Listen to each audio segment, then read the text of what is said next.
영산강 유역의 중요성을 보자면은 전남 서부 내륙을 관통하여 담양과 장성, 광주, 나주, 무안, 영암, 목포를 지나 한반도로 서남해로 들어간다는 것입니다. 이 지역은 우리나라 제1곡창지대로 쌀 생산이 풍부하고 인구 밀도가 높으며 하구에는 다도해가 펼쳐져 있어서 소금 생산이 많습니다. 여기서는 중국의 양자강 연안과 가장 가까운 거리에 있으므로 영산강 유역을 장악한다는 것은 곧 중국으로 가는 대중 외교 루트를 확보할 뿐 아니라 대내외의 무역로를 확보하여 활발한 해상활동을 할 수 있었으며, 이 지역에서 생산된 농산물과 도서지방의 소금을 확보하게 됨으로써 경제적으로 풍족함을 누릴 수 있었습니다.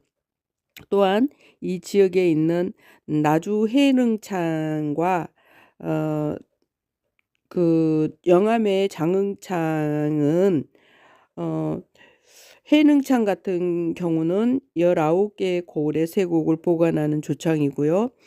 장흥창 같은 경우는 영암군과 장흥군의 14개 고을의 쇠곡을 보관하는 조창이었습니다. 이러한 조창에다가 그 쇠곡을 넣어 놓았다가 이제 그 가까운 곳으로 또 운반해야 되지 않습니까? 그러니까 경성에 있는 또 경창이라고 그래서 경성에 있는 창고로 운반하는데, 이때 운반은 한 500석, 600석을 싣는 조운선이 53척이 있었어요. 이렇게 운반하다 보면은 이것을 또 수탈에, 그러니까 외놈들이 가져갔던 거죠. 예를 들면 고려 말 이래로 영호남의 쇠곡을 싣는 조운선이 영산강 하구를 통과하므로 이를 노린 왜구들의 침구가 끊이지 않았다고 합니다. 특히 고려 말에는 왜구의 침입으로 조운이 중지되어 국고가 비게 되고 재정 파탄이 일어나게 되었죠. 그리고 이 공류가 폭등하게 됨으로써 인심이 살벌해지고, 그리고 고려의 멸망 원인이 되기도 했답니다. 이렇게 되니까 조정에서는 전국 해안의 경비를 철저히 하고 수군 활동을 강화시킬 수밖에 없었죠. 조선은 조운을 재개하고 영산강 하구에는 진영을 설치하여 군사 활동을 철저히 그렇게 전개했다고 합니다. 세종 14년에는 1432년에 대굴포에서 목포로 이전했었어요. 그리고 세종 21년에는 목포에 진을 설치하게 된 거죠. 그리고 만호와 군사 100여 명이 목포에 주둔해 있게 됩니다. 그 목포 만호라고 하면은 이제 옛날에 고려 때 만호 제도가 있었는데, 만호는 원래 몽골 제도입니다. 몽골족이 유목 생활을 함으로써 지역을 옮겨 다니게 되죠. 그리고 다른 부족과 충돌하는 그런 소지가 있어서 이 과정에서 무력이 있는 자가 군사력을 장악하고 또 부족장이 되어 부족민을 거느리게 됩니다. 이 민호에 따라서 백호, 천호, 만호, 그리고 십진법으로 군대를 편성하게 되죠. 10,000명의 민호를 거느린 부족장에서 10,000명의 병사를 거느리는 부대장의 의미로 변하게 되고요. 천호도 역시 1,000명의 군사를 거느리거나 백호는 100명의 병사를 거느린 부대장을 뜻한다고 합니다. 이 만우가 우리나라 역사에서 최초로 등장하게 된 것은 고려 충렬왕 때입니다. 고려가 원나라의 정치적 지배를 받으면서 종래 포도기관이었던 야별초가 철폐되고 대신에 몽골 제도의 를 모방하게 된 거죠. 그래서 순마소가 설치되었고 순마소의 두목으로 순마천호를 이렇게 두게 되고, 그리고 나중에 이게 만호부 또 이런 식으로 불리게 되었다고 하죠. 이제 목포가 이렇게 진이 설치되었다가 1895년에 만호진이 철폐가 됩니다. 가보경장으로 제례 문물제도의 개혁에 따라 목포진은 철폐가 되고 역사 속으로 사라지게 되거든요. 이후에 만호진으로 쓰였던 아사나 동헌, 그다음 동헌은 이제 무안 감리서로 쓰게 되거든요. 그러니까 동헌을 또 아사라고 이렇게도 얘기합니다. 아사라고 따로 있는 것이 아니라 동헌이라는 거 여러분이 알아주시면 되고요. 또 객사라고 있는데 이 객사는 잠시 일본 영사관으로 또 사용하였고, 어변정이 있었는데 여기는 해관으로 이용하여서 해관세를 받는 그런 기관의 사무실로 잠시 사용하게 되죠. 지금 현재는 영산강 유역의 군사상 중요성이 오늘날에까지 이어져서 목포시 건너 영안군 상모읍에 한반도의 서남해를 지키는 해군 3함대 사령부가 주둔하게 된 것도 이러한 역사적 배경과 인연이 있기 때문입니다. 자, 그 다음에 우리 1454년에 발간된 세종실록 기리지에는 전국적으로 만호진이 총 73개소가 있었다고 합니다. 그 중에서 병마 만호진이 18개였고 수군 만호는 55개소였다고 해요. 55개 중에 전라도에는 15개소의 수군 만호진이 설치되었었다고 합니다.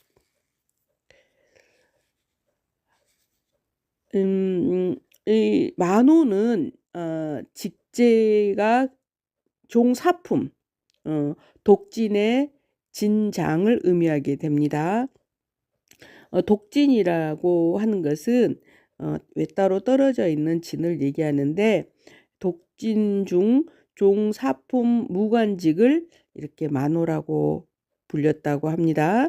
만호가 사람들에게 크게 회자된 것은 임진왜란하고 유관합니다. 임진왜란 때 이충무공, 이순신 장군 막하의 수군 맹장들 대부분이 만호 출신으로서 그들의 활약이 뛰어났기 때문입니다.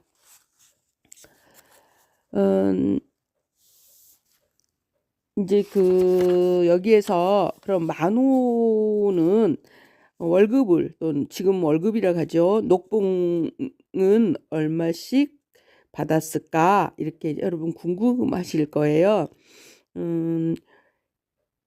초기에는, 조선 초에는 연유회로 받았고요. 1435년에는 연사회로 분기별로 받았고요.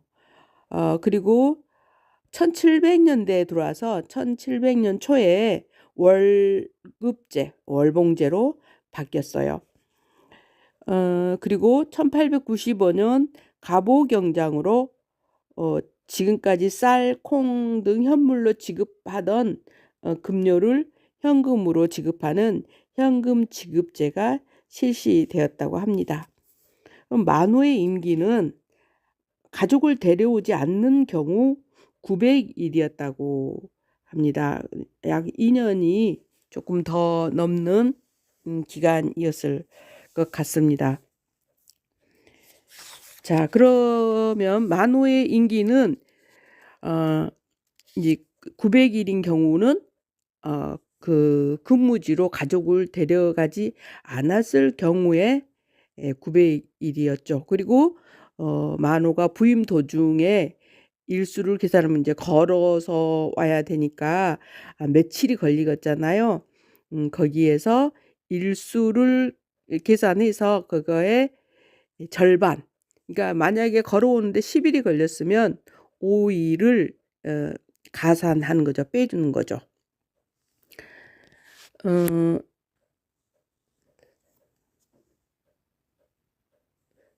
5일을 가산한다는 더할 가짜니까 더해주면 되겠네요. 5일을 더한다는 거죠. 그리고 이제 목포만호의 기능을 좀 볼까요?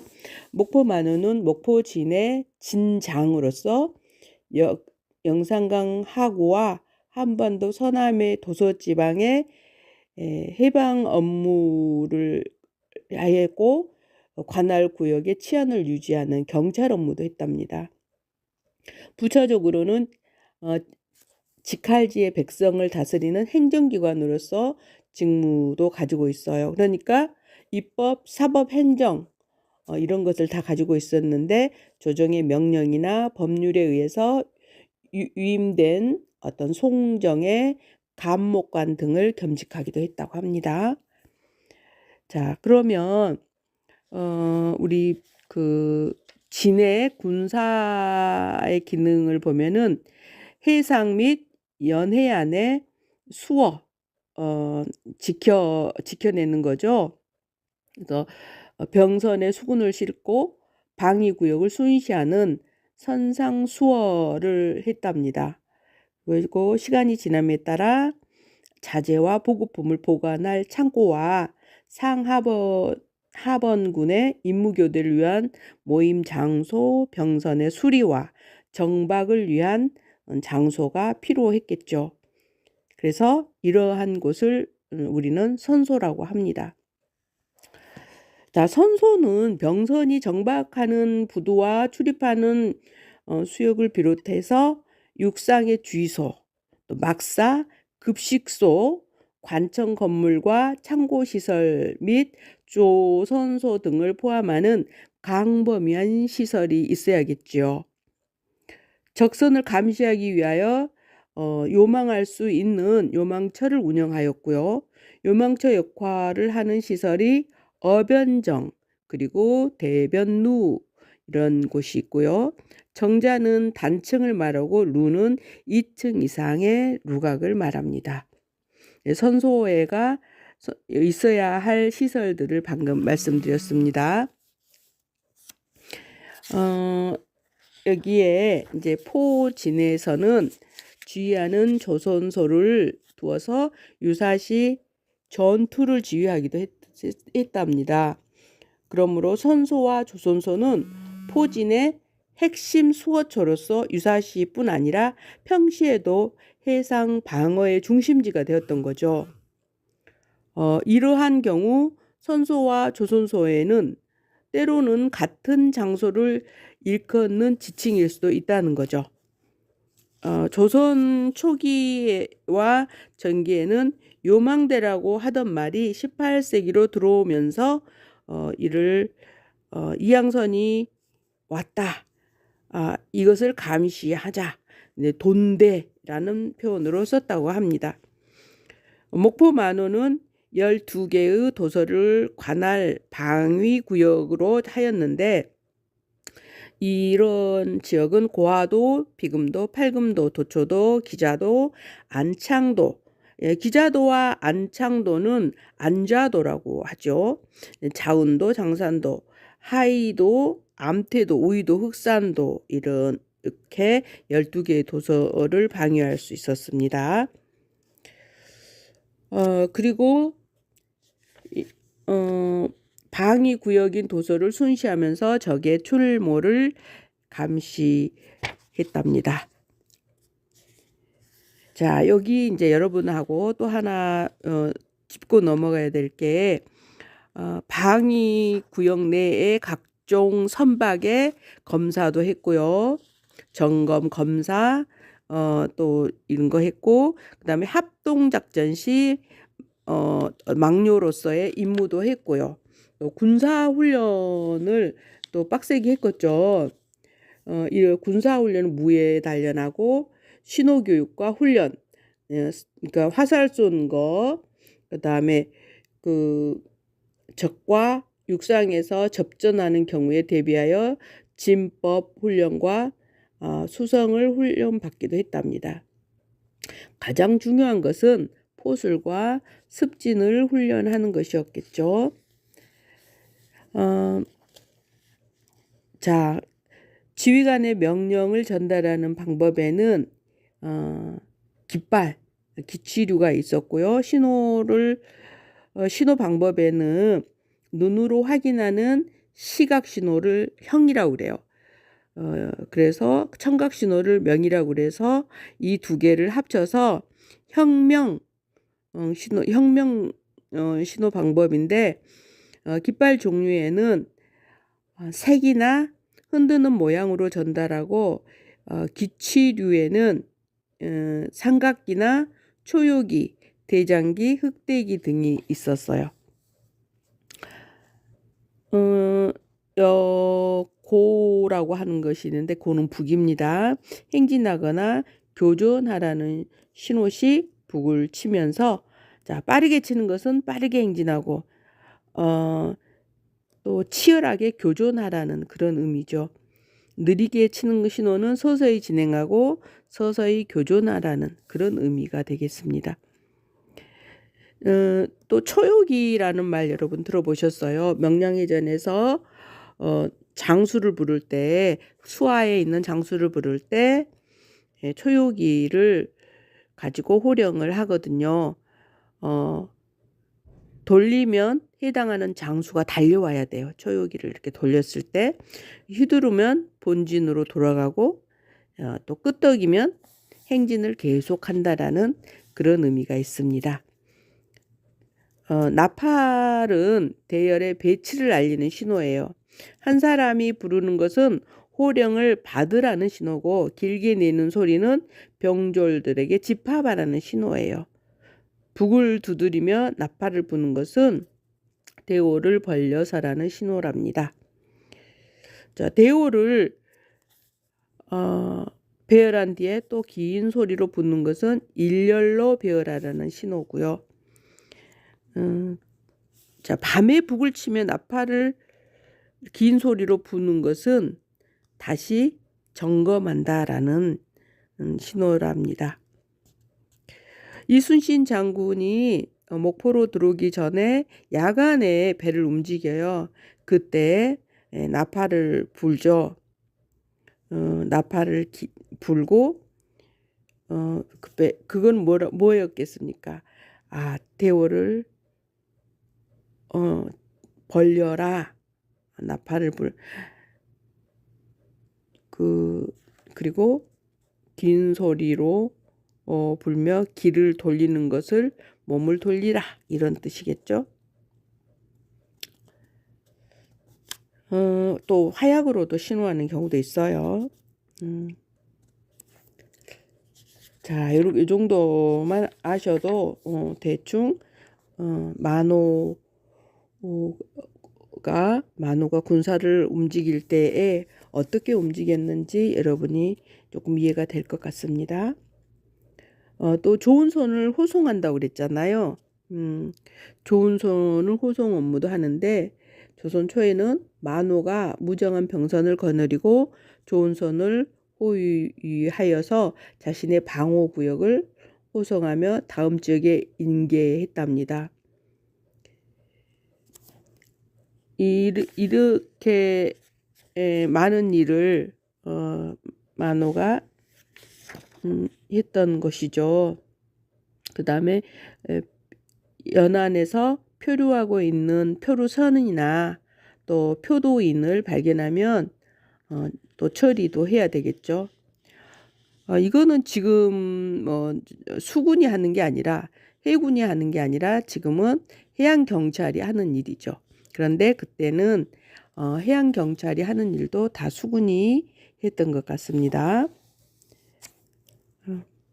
또, 자, 예를 들면은 목포진 만호 함윤황은 비금도 영장 손운기의 보고를 받고 전라 우수사에게 보고로 말하기를 금월초 2일 금월초 2일 작은 배 한 척이 뒤집힌 채 본도 서쪽 뒷계에 표착하여 즉시 조사한 바 배의 크기는 폭이 1발, 길이는 3발, 높이는 반발이었으며 실려있는 물건은 아무것도 없었습니다. 선체는 통상 색깔로 다른 나라의 작은 배 같기도 하고 혹은 우리나라 양식의 작은 배 같기도 합니다. 예, 그 자초지종을 보고합니다. 이렇게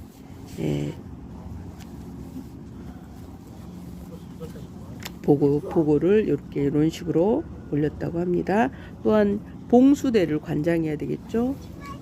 여기 목포는 유달 봉수대가 있었고 나주 군산 봉수대를 관장했다고 합니다. 이 목포 만호가 했던 일입니다. 유달 봉수대와 나주목에 있는 군산 봉수대를 관장했다고 합니다. 이거 잘못하면은 죽음을 면치 못했던 일이기도 해요. 봉수가 잘못 올라가면 큰일이니까요. 낮에는 연기로, 밤에는 햇불로 이렇게 신호를 주고받았고요.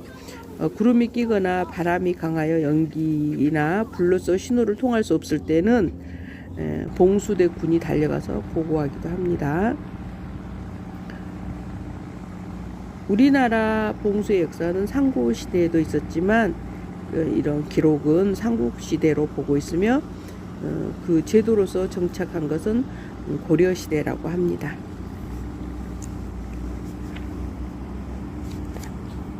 자, 여기까지 해서 제가 이제 목포 만호에 대해서 말씀을 드렸고요. 자, 목포 만호가 총 몇 명이 기록되어 있느냐 하면 첫 번째 만호가 오극인이라고 해서 처음 1호 만호에서부터 마지막 만호가 135번째 최준성 만호로서 이게 만호진이 폐진이 됩니다. 그러나 실제로 보면은 300여 명이 더 넘는다고 그래요. 목포 만호 제수 받은 사람이. 그것은 당일 임명을 받아서 당일 취소된 경우도 있고 3일짜리 만호도 있고 6일짜리 만호도 있고 그래서 달을 채우지 못한 경우가 44명에 이르고요. 그래서 한 300명이 넘는다 이렇게 또 얘기합니다. 전희광 목포 만호 인물 중에 가장 좀 우리가 알아줘야 될 인물이 한 사람 있어요. 전희광 씨라고. 이 사람은